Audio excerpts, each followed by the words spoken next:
Bem-vindo ao Consommation.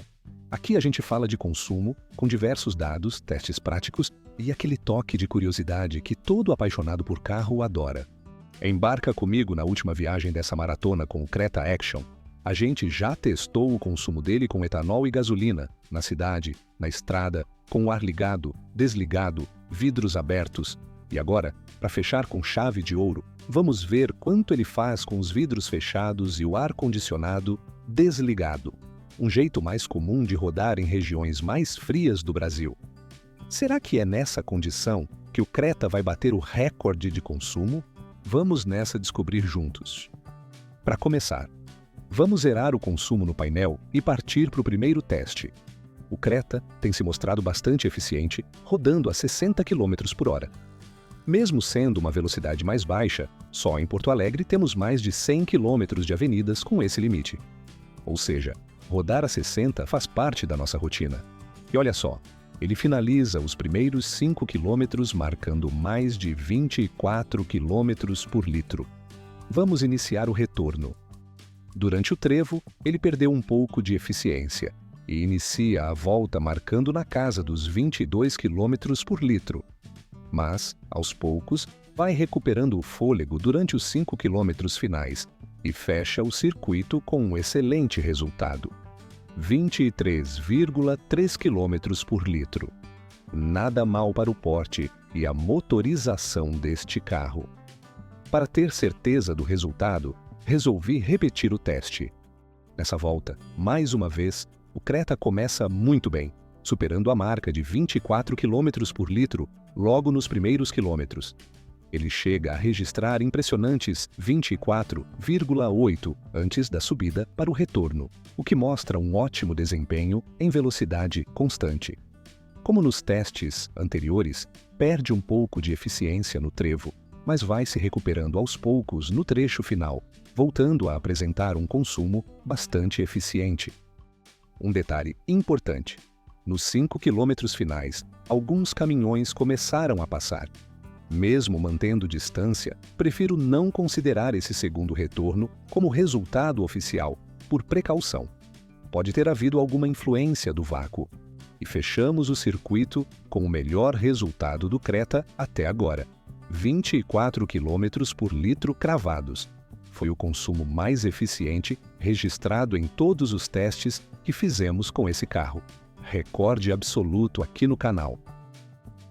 Agora vamos iniciar o teste a 70 km por hora. O percurso que escolhi para esse teste é um trecho bem plano da BR-290, com cerca de 10 km no total, 5 na ida e 5 na volta. Fiz isso justamente para evitar interferências do vento, subidas e descidas, e assim garantir um resultado mais justo e equilibrado.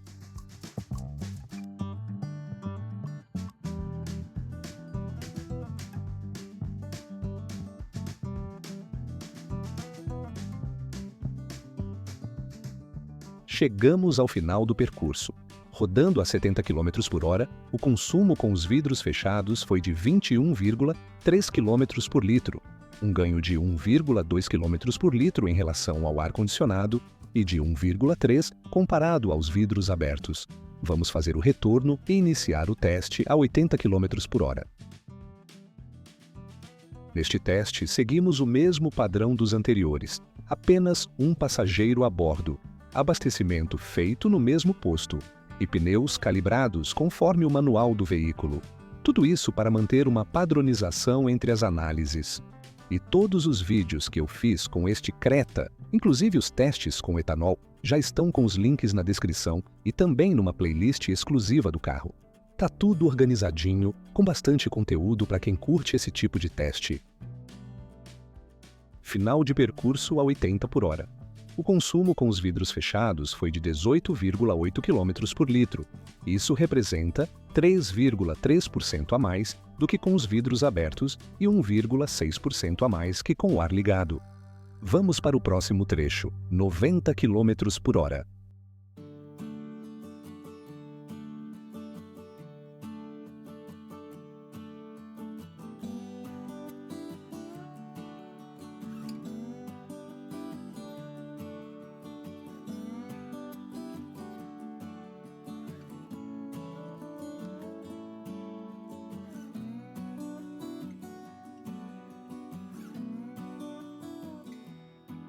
Encerramos o teste a 90 km por hora com 17 km por litro no limite do percurso, um consumo 4,3% melhor do que com o ar-condicionado e 3,7% superior aos vidros abertos. Hora de acelerar para o último trecho, 100 por hora.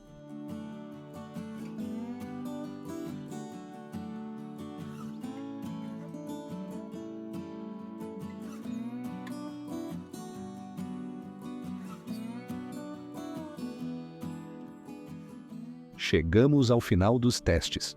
A 100 km por hora, com vidros fechados, o consumo foi de 15,4 km por litro, um ganho de 3,4% sobre o ar-condicionado e de 3,4% também em relação aos vidros abertos, que empataram nesse caso. Agora que a gente tem todos os dados, dá para fazer uma análise final. Nos 5 testes, rodar com vidros fechados e ar desligado foi sempre a forma mais econômica, em qualquer velocidade. O ar-condicionado chegou a ser mais vantajoso que os vidros abertos nas velocidades mais baixas, mas essa vantagem some conforme a velocidade aumenta. Curiosamente, a diferença entre as 3 opções é pequena, mas constante, e no dia a dia, essas pequenas escolhas fazem diferença no consumo. Agora, atentem para esta peculiaridade na relação vidros abertos versus fechados. A diferença de consumo diminui com o aumento da velocidade.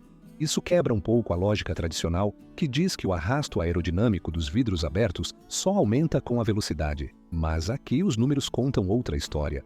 Minha hipótese: acredito que possa haver ressonância, turbulência ou redemoinhos a baixas velocidades, canalizando o vento de forma ineficiente para dentro da cabine nesse intervalo.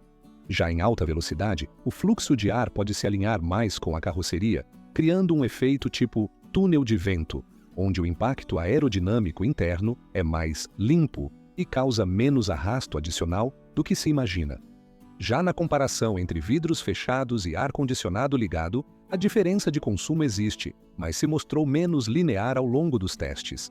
Ainda assim, os dados indicam uma leve melhora da eficiência do ar conforme a velocidade aumenta. Isso reforça, na minha visão, que o peso energético do compressor é relativamente constante. O que muda é a resposta do motor. Em baixas rotações, ele tem menos torque disponível, e qualquer carga extra, como o ar-condicionado, é mais sentida. Já em altas rotações, o motor entrega mais torque, e o esforço para girar o compressor do ar-condicionado passa a representar uma fração menor dessa força total, ou seja, o motor sente menos o peso do ar e o impacto no consumo tende a cair em velocidades mais altas. Bom, essa é a minha leitura como entusiasta. Mas agora eu quero saber a tua. Concorda? Discorda? Comenta aí embaixo e bora trocar ideia. E assim a gente chega ao fim dessa jornada com o Creta. Foram 9 vídeos cheios de testes, dados e descobertas. Espero de verdade que, em algum momento, um desses vídeos tenha te ajudado de alguma forma. E olha, mesmo sendo o último episódio dessa série, se lá na frente surgirem novas dúvidas, ou se a gente quiser testar o Creta no verão, no inverno, ou em outras situações que não abordamos, vamos fazer com o maior prazer. Então, já sabe, se inscreve no canal, ativa o sininho e fica ligado para não perder nenhuma novidade. Obrigado por ter acompanhado até aqui e a gente se vê no próximo vídeo. Até mais!